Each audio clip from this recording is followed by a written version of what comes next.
Welcome back to Partnerships Unraveled, the podcast where we unravel the mysteries about partnerships and channel on a weekly basis. My name's Alex Whitford. I'm the VP of Revenue here at Chanex. And this week, I'm very excited to welcome our special guest, Alejandro. How are you doing? Nice to be here, Alex. Thank you for having me. Yeah, I'm excited. I think this is the first PhD and author that we've had on the podcast. So I think we are actually in the midst of a true expert, which hopefully I'm able to keep up. Maybe for the uninitiated, you could give us a little bit of an introduction about who you are and what you do. Sure. Well, thank you for your kind words. I mean, I'm continuously learning, and the PhD was all about learning from people like yourself and many others. It was about gathering information from experts in the field and document it, and then I document it in a book. I've been 35 years in this industry, in the technology industry, ERP, CRM, data warehousing, data mining, and lately cloud, SaaS, and AI ecosystems. Work for Google, Amazon, Hewlett Packard, Teradata, Oracle, and a few others. So I've been learning, making mistakes, and learning as I go. Awesome. Now, you have quite literally authored a book around ecosystems and having an ecosystem first mindset. What are some of the biggest mistakes that you see companies make when they don't adopt this approach right from the outset? Yeah, thank you, Alex. That's wonderful starting point for the dialogue. I mean, I've seen it at the most successful companies in the world. I saw it at the AWS when I joined. They designed the whole offer to go direct to customers. And then when they realized they couldn't get into enterprise and public sector if they didn't work with partners, they had to patch systems, had to re-educate the sales force to be able to work with partners, and had to hire people that will be able to help them build an ecosystem. That created an awful amount of friction with the partner ecosystem, delays in enterprise and government customers to adopt the technology because they didn't have the expertise in-house. And it took a lot of time, actually, to convince at the time all the systems integrators that Amazon Web Services was a good partner to go. I have an example for you. In 2015, the European Union released the first ever cloud tender that ever existed. And I was creating the partner team for AWS at the time. And no one wanted to partner with us. A number of partners said, yeah, we will go with you to this RFP, yes. But everybody was going with the usual players, including Microsoft. AWS was not a contender, despite being the biggest and the most successful cloud provider at the time. So it forced me to take the RFP under my arm, go to Rome, and talk to high-level executives at Telecom Italia at the time, and convince them to work with the best cloud player ever. We ended up winning that RFP and won the first ever cloud tender that was available in the EU. But it took an awful amount of work, internally and externally, to build the credibility with the incumbents, with the people that were doing business in IT for the last 30 to 50 years, right? So I experienced the same at Google Cloud when I joined them to create the partner ecosystem for the public sector business globally. And it was a nightmare. There are executives that are running go-to-market departments that are not willing to work with partners, and that is absolutely unbelievable. So I experienced firsthand what it is to have to fight internally to show the value the partners bring to the business, and also to fight externally to convince partners that, your technology is good for them and for their customers. So not only have you won and done great work with AWS, but you've also played a key role in shaping channel strategies at Google. What are some of the key ecosystem lessons that you took away from those experiences? And how do you maybe apply some of those lessons to SaaS and AI-driven businesses? Yeah, thank you, Alex. It reinforced my belief that there will always be powerful forces that are driving certain momentum in the market. And in the cloud business, it is the big players, AWS, Microsoft, and Google. And if you want to enter this market to sell your SaaS or AI technology, you really, really need to consider very carefully, the ecosystem that your technology will gonna fit in. What value chain are you part of, and what ecosystem will you be participating willingly or unwillingly if you want to sell to customers? Because customers are already buying technology from someone. So you need to know who they are and how you will fit into that ecosystem. So at Google, I saw the power of the brand, how the brand attracted a lot of customers that drove a big pool to bring SIs to work with Google. They didn't want to work with Google, but customers were asking them, I want to work with Google Cloud. I want this communication and collaboration technology. You need to bring it to me. So the power of the brand influences a lot of what happens in the market. Of course, same happened with AWS when they went over the curve and it started to be dominant, right? So what I'm learning is that in this big flurry of new AI companies, they will not succeed standalone. They need to find an ecosystem where they will play a role. And the same for the SaaS companies that existed and will continue to exist. You need to seriously consider where you're going to play, what is your playground, and how you're going to fit into it. And start with that ecosystem mindset from day one. As you're outlining what problems you're going to solve to customers, you also need to looking at where those customers sit. Know what your ideal customer profile is. Yeah, of course. But where do they sit in the technology space? Who is serving them, or who will be serving them, and how you can be a member of a bigger play. Because as my book says, and that's what I'm trying to convey, this is a war of ecosystems.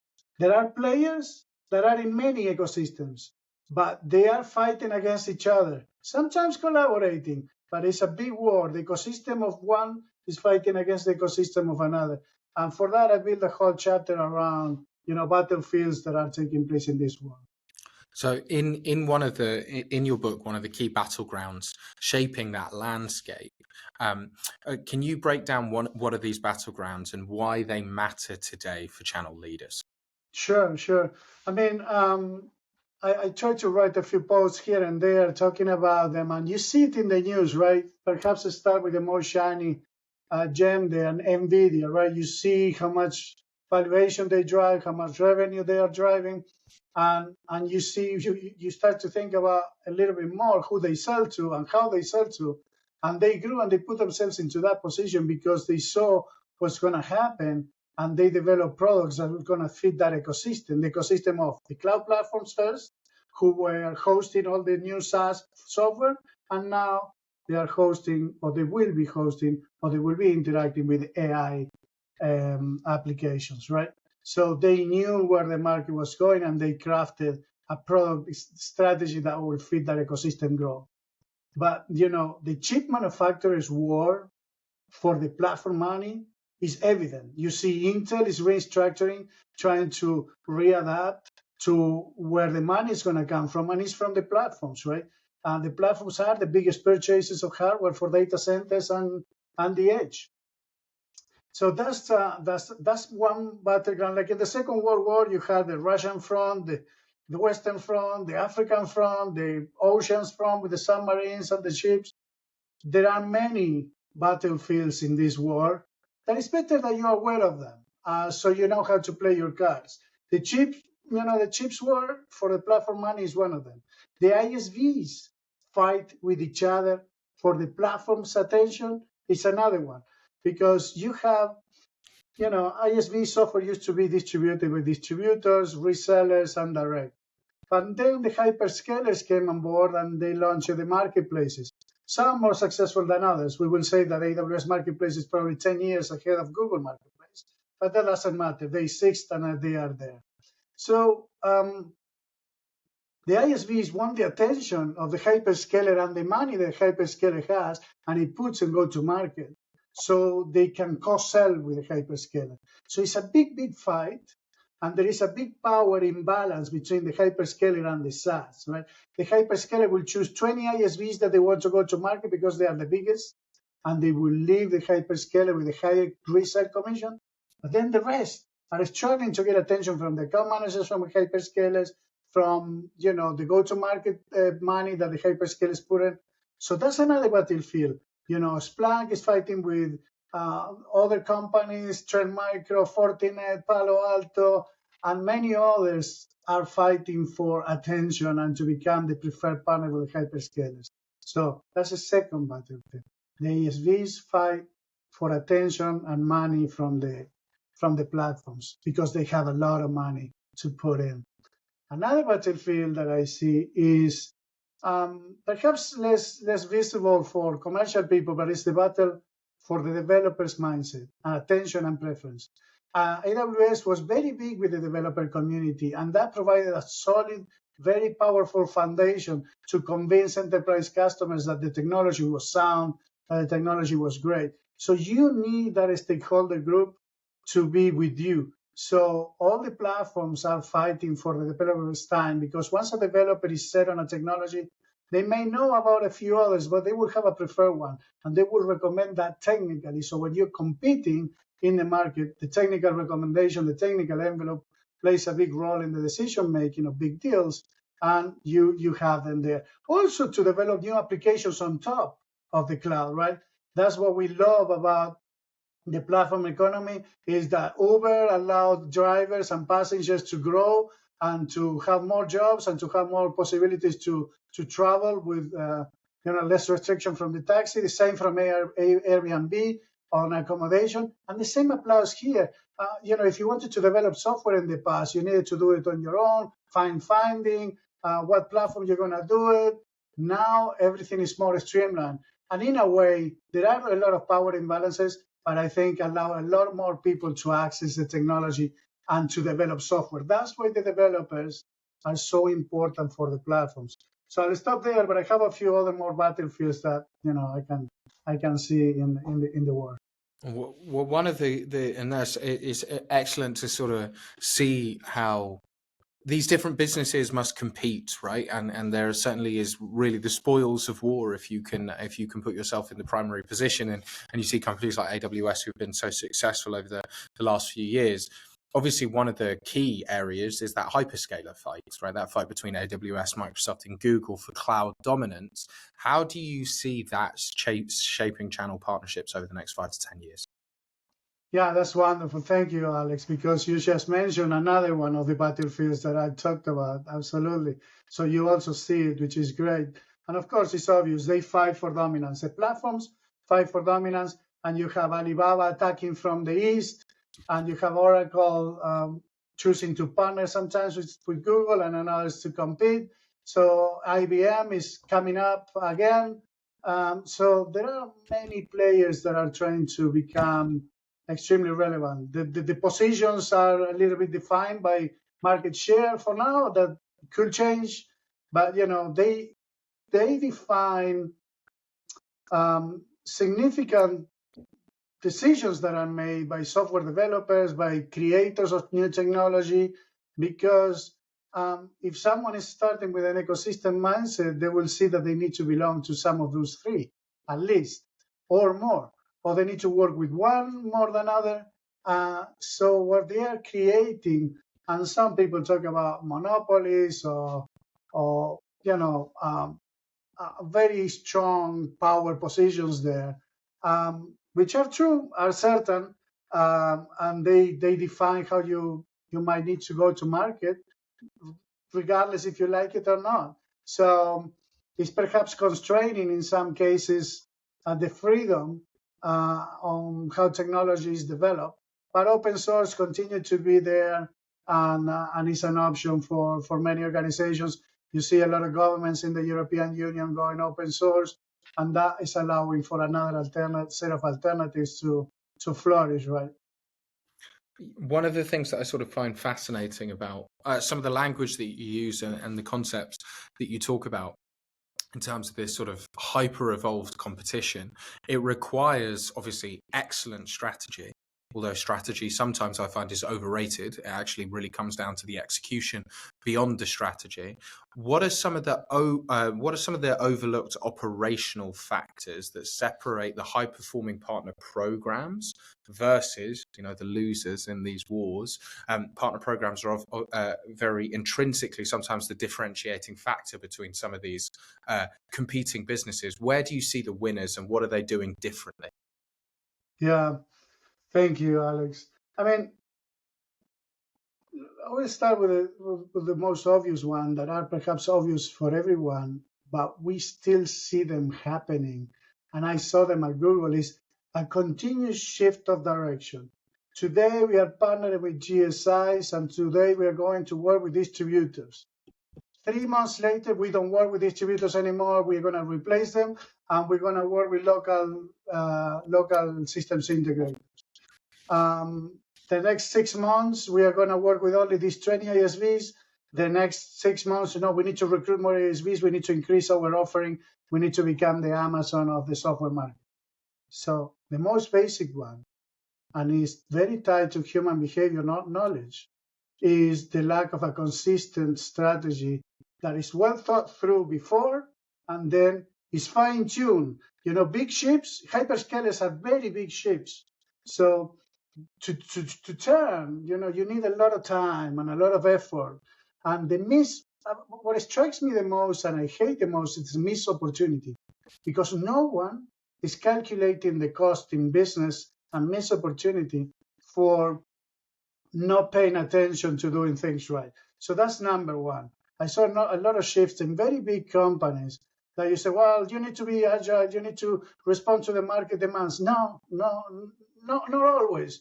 There are things that need to be done right, and a partner program is one of them. That's number one. The second is changing incentives, another obvious one. Today you're compensating for this, another day you're compensating for that. So now, and also some are copying others. Google used to copy a lot AWS. So if AWS was rewarding partners by value that they brought into the opportunity, then they will copy them, but not execute in the same way. So you have some copycat problem without the level of detail in the execution. The third problem I saw is the lack of thought about the need for solid operational systems in place. At AWS and Google, until very recently, we were managing partner revenue and partner rewards with Excel spreadsheets or sheets from Google, right? No partner management software in place, no PRM whatsoever. So it's really? No, we're going to make it in-house. Can we not buy off the shelf and we develop in parallel or fix it? No, we're going to do it ourselves. And there, what you're creating is an awful amount of friction with the partners. You can talk to any partners of AWS and Google. They will tell you it's painful to do business with them, very painful. It still is. So they have the power of the customer choice, right? And this is another fight. Another battleground is who has the customer choice? Is Accenture, who is deciding which is hyperscaler and which ISV? Is Splunk, who is deciding which system integrator is implementing them and which cloud they're going to run? Or is AWS, Google, and Microsoft who are deciding which GSI and which ISV they're going to bring into the table?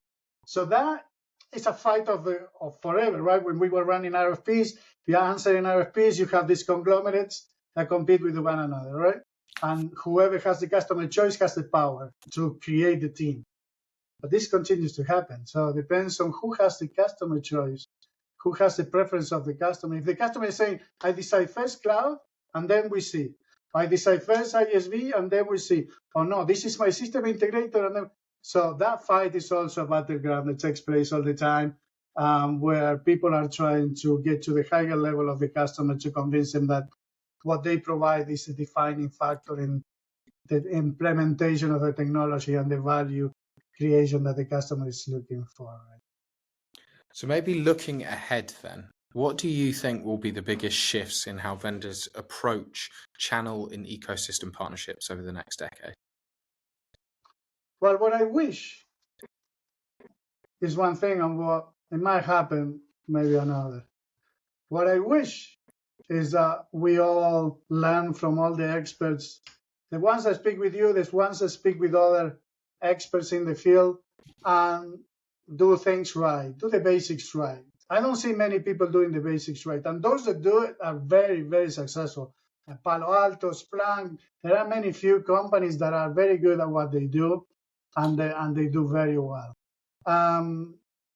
That will be my aspiration. My other aspiration is that people start having a comprehensive look at the GTM level or higher level in big companies, an ecosystem play. Stop the silos, right? That is, it is unbelievable at this day and age that we are seeing these fights, the channel conflicts in organizations, and the lack of a holistic perspective on how customers must be served for value for the customer and for value of the members of the ecosystem. What might happen is I think we're going to continue to stumble. Now AI is the new thing, right? It was cloud not many 8 years ago, 10 years ago, then all the SaaS offerings that came on top of the cloud, and now it's AI. So this is another thing that I always love to talk about is that in big companies, in these companies, people shift to the next shiny thing and keep forgetting about the basics and how we build the foundations for growth. So now everybody's talking about how they're going to deploy the AI tool in this process, in that process, a little bit of smoke, a little bit of reality. But how are you integrating your partners in this offering? How are you building, value for customers in a way that is the least amount of friction possible? There will always be. And putting the proper foundations in place in terms of systems, organizational structure, and also rewards for the partners. So one of my favorite things about this podcast is it's an opportunity for me to learn from different people. And I think one of the things that I find most interesting is the lessons that we learn from maybe unusual areas. Now, I know you're an Ironman coach, someone who spends a lot of time doing a lot of extensive physical exercise, when Ironmans are some of the hardest things that you can do on the planet. What lessons from endurance sports or those high pressure environments do you take and apply to channel an ecosystem? Yeah.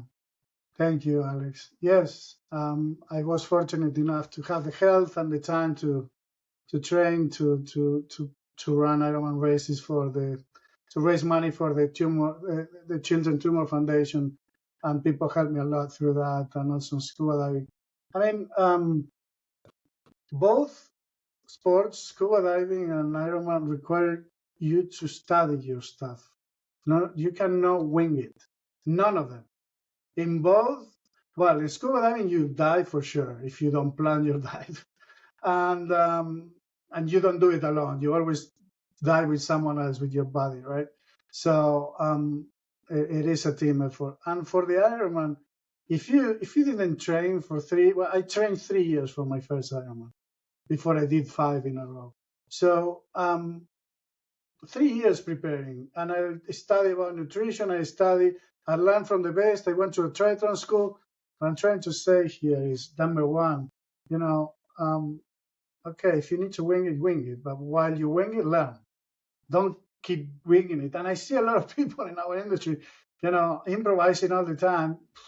Please, there are things that are foundational that we can all do, and then you improvise from that to differentiate yourself.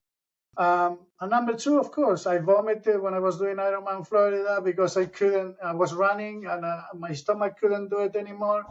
I had some Coca-Cola, unbelievable. It was what fixed me for the rest of the marathon there. But keep going, right? Keep going one step at a time. And the perspective, I think this is something that was strongly emphasized at Amazon when I was learning there about thinking long-term, right? And Jeff Bezos is an example of an executive that really thought long-term by not paying dividends for many years and growing the company, and many other examples of thinking long-term. And the Ironman is the same. You need to think very, if you people usually burn it on the bike, they will feel strong after the swim, and they'll give it all in the bike, and then you cannot run. The same for the channel business. Don't spend all your energy, all your stakeholder credit and all your energy just once and go for the revenue on the quarter, because you might damage partner relationships if you're only thinking about making a number for this quarter. Talk to your employers about partnerships is a long-term thing. Talk to yourself about having a long-term strategy with your partners, and develop that long-term strategy with your partner. It's one step after the other with a long-term view. I think we need to be hunters to put food on the table, and we need to be farmers to keep having food on the table in the future. So it's both. Awesome, Alejandro. That's excellent. One of the things that's so powerful about the world that we work in is that it's an ecosystem, and this podcast is its own little ecosystem. We always ask our current guest to recommend our next guest. Who did you have in mind? Yeah, sure. I mean, I know a lot of great people actually in this industry. I would suggest Lewis Howard. We worked together at Amazon. I brought it to my team, and I think he's a very knowledgeable person about ecosystems. He has worked on partner programs. He's been a partner manager. He's been on training. So I think Lewis Howard from AWS, I think is still in AWS Marketplace, will be a great speaker to share with you the insights of a big hyperscale. Awesome. I'm looking forward to having Lewis on. Alejandro, thank you so much for sharing your experiences. It's been awesome. Thank you, Alex. Thank you for having me. I truly appreciate the opportunity.